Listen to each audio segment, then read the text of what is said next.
Nandikiye inteko nyisaba yuko basubizaho icyaha cy'urupfu ariko exclusive ku bantu nka Ingabire cyo wagisimbutse ku bantu nka exclusive cyangwa se by'umwihariko ku bantu nka Ingabire kubera iki Ingabire umusabira igihano cy'urupfu kandi umucamanza turabitegeka nasabye ko inteko kandi icyaha cy'urupfu inteko niyo yandika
Yego mwana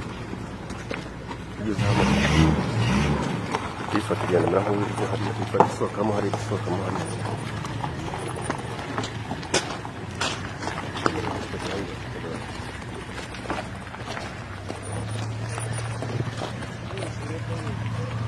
ifatirenga bahuriye mu kirego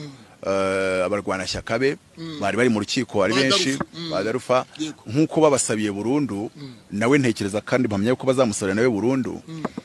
ntekereza ko bakanamusabiye ikirenze burundu kuko urumva bakamusabira iki ntekereza yuko ibyo